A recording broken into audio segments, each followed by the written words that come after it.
Le kit de sécurité chirurgicale Fistula Care Plus est un ensemble adaptable d'outils de contrôle qualité s'appuyant sur des checklists de sécurité.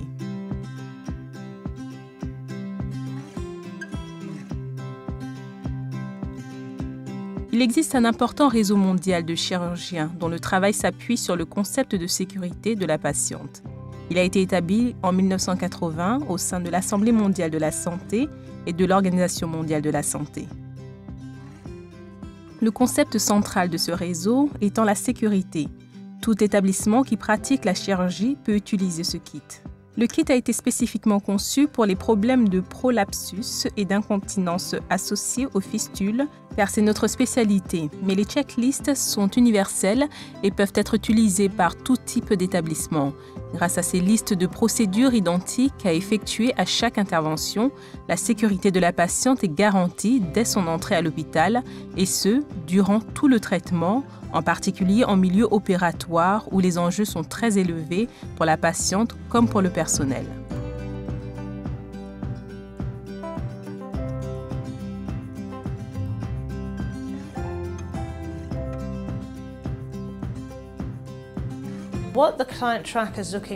L'outil de suivi patient permet plusieurs choses. Premièrement, de recueillir comme il se doit les données de la patiente ainsi que ses coordonnées afin de pouvoir la contacter après l'opération. Il faut savoir que la plupart des hôpitaux qui pratiquent la chirurgie fistulaire sont des centres d'excellence et que les patientes viennent de très loin. Elles parcourent même parfois des milliers de kilomètres pour se faire soigner. Donc, dans un premier temps, cet outil améliore la collecte de données pour chaque patiente. Dans un deuxième temps, il permet de s'assurer qu'une fois que la patiente est enregistrée dans le système, on ne la perde pas. Enfin, une fois que la patiente a été soignée au sein de l'établissement et qu'elle est rentrée chez elle, l'outil de suivi permet de la contacter à proximité de son lieu de résidence, que ce soit auprès de sa clinique locale ou de son médecin, afin de garder un œil sur elle après l'opération. Cet outil permet ainsi de prolonger les soins après la sortie de l'hôpital tout au long du parcours de la patiente.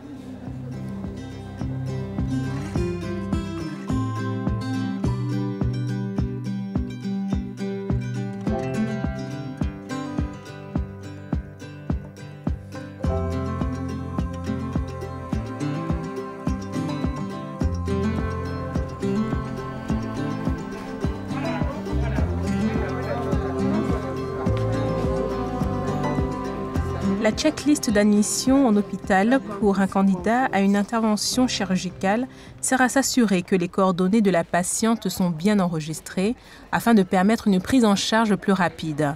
La patiente est donc reçue en externe où on la renseigne sur le problème dont elle souffre afin d'établir un diagnostic et de procéder à des examens et à des tests si nécessaire, mais surtout pour commencer à la préparer pour la procédure chirurgicale adaptée. Un des problèmes que nous rencontrons dans les contextes qui disposent de ressources insuffisantes est que la plupart des patientes n'ont jamais reçu de traitement pour des maladies courantes telles que la malaria. Et bien entendu, si la patiente est trop mal en point, on ne peut pas l'opérer à cause des forts risques d'infection. Enfin, nous devons nous assurer que la patiente est stable d'un point de vue hématologique pour l'opération, qu'elle n'est pas anémique, qu'elle ne présente pas de carence nutritive. C'est là l'importance de cette préparation. Si tous ces points n'ont pas été vérifiés, il ne devrait pas y avoir d'opération.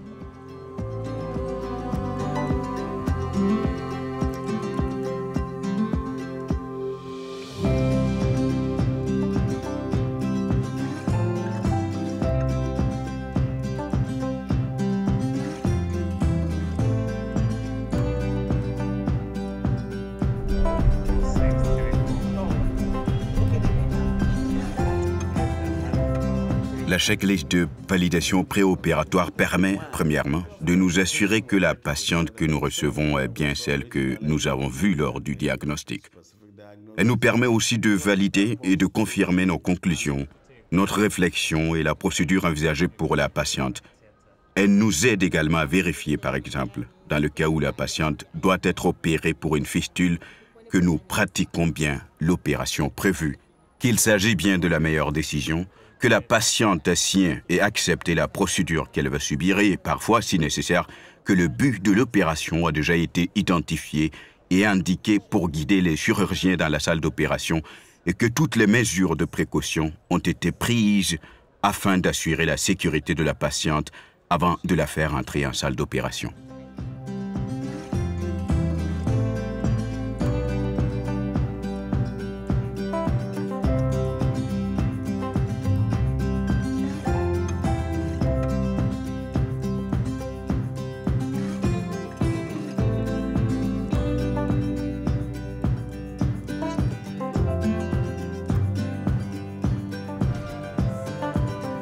La checklist de transport patient est importante.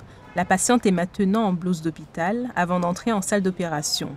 Elle se trouve généralement dans une chambre d'hôpital ou dans un service de préadmission.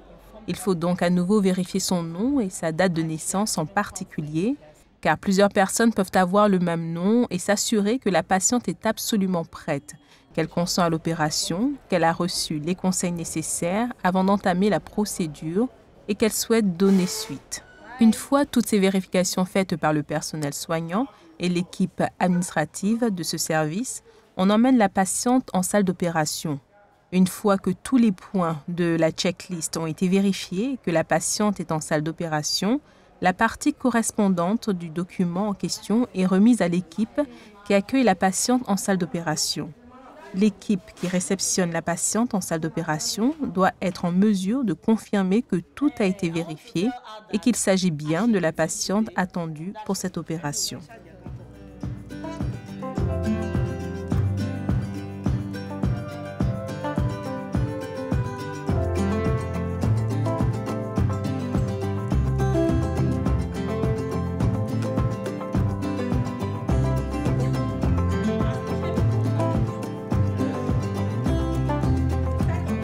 Une fois l'anesthésie en cours, avant tout acte chirurgical, l'ensemble de l'équipe fait le point pour vérifier qu'il s'agit de la bonne patiente et qu'elle dispose des médicaments et autres éléments nécessaires tels que du sang en cas de transfusion ou des antibiotiques si la patiente en a besoin. Elle passe en revue l'opération afin de déterminer s'il faut s'attendre à une procédure simple ou compliquée, combien de temps elle devrait prendre, etc. Nous nous identifions dans la salle d'opération. Nous donnons notre nom, nous disons quel va être notre rôle précis et nous nous mettons tous d'accord. Tout désaccord doit être réglé avant le début de l'opération. Cela permet à la patiente d'être plus impliquée dans ses soins, mais surtout, c'est le moment ou jamais pour un membre de l'équipe de dire « Toutes les procédures n'ont pas été respectées, je ne pense pas qu'on devrait continuer ». Ainsi, l'équipe se sent en contrôle de la situation tout autant que le chirurgien. Par le passé, quand nous avons mis en place cette procédure, de nombreux chirurgiens ont ressenti une perte de pouvoir jusqu'à ce qu'ils prennent conscience que cela les aidait du point de vue de la sécurité, car leurs décisions pouvaient être contestées. Il leur fallait donc être très clair au sujet des décisions qu'ils prenaient pour telle ou telle patiente et s'assurer qu'elle était véritablement préparée et prête pour l'opération.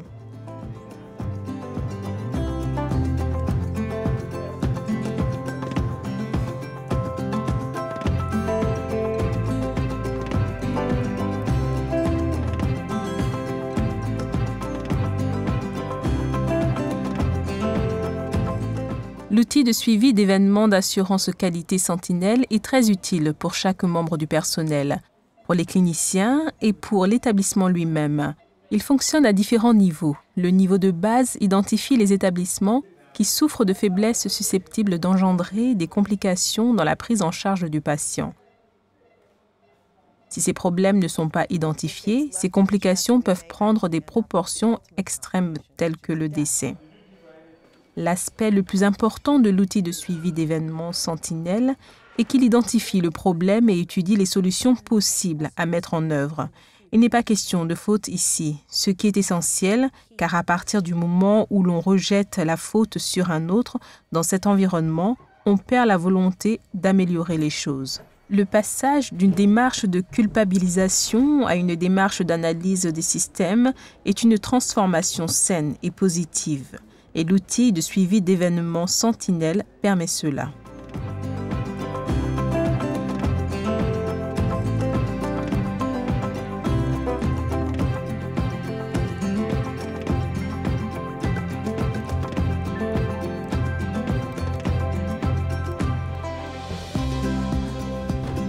Le rapport d'opération est important pour le suivi post-opératoire des patientes. Immédiatement après l'opération, mais aussi dans la durée. Les chirurgiens et les membres de l'équipe soignante doivent noter en détail leurs observations, les procédures qu'ils ont adoptées, pourquoi ils ont adopté ces procédures en réponse à leurs observations et quelles en seront les conséquences sur les soins de suivi à long terme et sur la santé à long terme de la patiente. Il peut ainsi contenir des informations qui serviront aux professionnels qui reprendront le dossier, même si la patiente déménage ou si elle est suivie par une personne qui ne disposerait pas du dossier complet et adéquat pour décider de soins ultérieurs.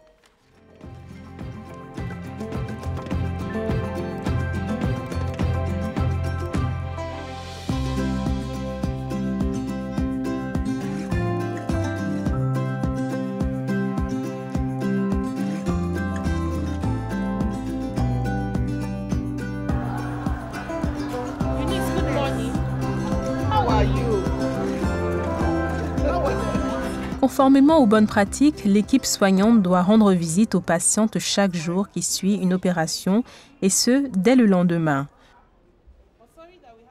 Le but de la ronde est de vérifier que tous les paramètres sont normaux, c'est-à-dire la fréquence cardiaque, la fréquence respiratoire, la tension artérielle, qu'il n'y ait pas de saignements anormaux et que la patiente urine suffisamment. Tous ces signes de bonne récupération doivent être vérifiés et indiqués. Rien de cela ne peut se dérouler sans la patiente. Il faut donc simplement lui parler, lui demander comment elle se sent et si elle éprouve une quelconque gêne ou une quelconque douleur. Il convient de lui expliquer l'opération, car parfois la patiente ne sait pas ce qu'on lui a fait en utilisant des termes très simples et très clairs. L'important est de la rassurer et de lui expliquer qu'à votre connaissance, l'opération s'est bien passée, mais qu'il faudra attendre un certain temps pour en avoir confirmation parce que beaucoup de patientes sont très anxieuses. Elles sont souvent assez jeunes et ont besoin d'être rassurées.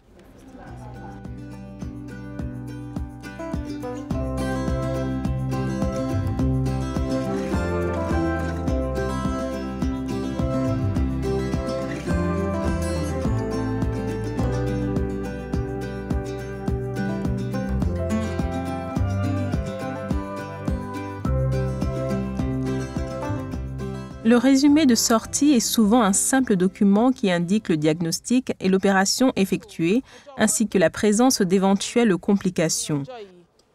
Surtout, il indique la marche à suivre aux professionnels de santé situés près du lieu de résidence de la patiente. En bref, il informe l'équipe locale de ce dont la patiente a besoin et pendant combien de temps.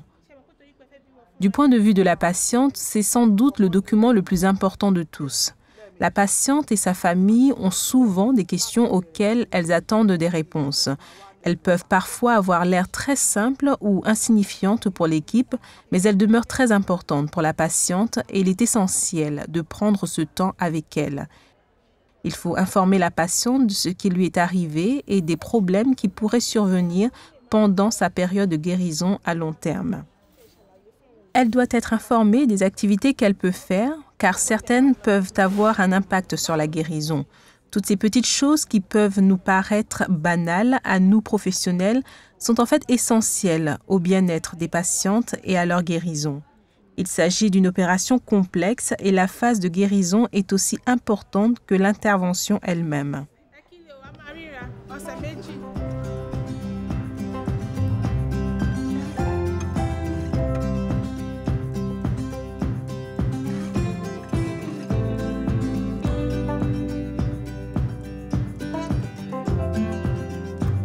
Les checklists sont importantes pour tout clinicien et pour tout professionnel de santé.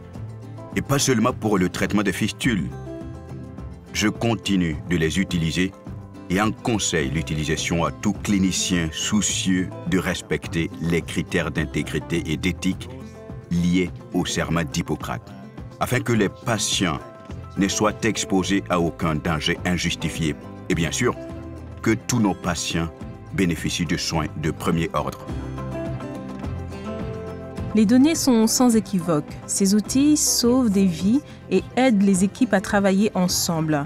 Ils nous forcent à faire exactement ce qu'il faut pour que chaque patiente soit prise en charge en toute sécurité, de la même manière et à chaque fois.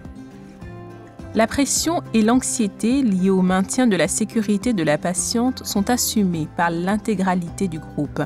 Donc, s'il se passe quoi que ce soit, vous ne pouvez pas vous en vouloir d'avoir raté quelque chose.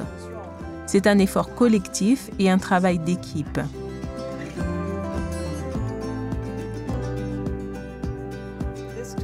La portée de ce kit d'outils s'étend bien au-delà de la pratique courante.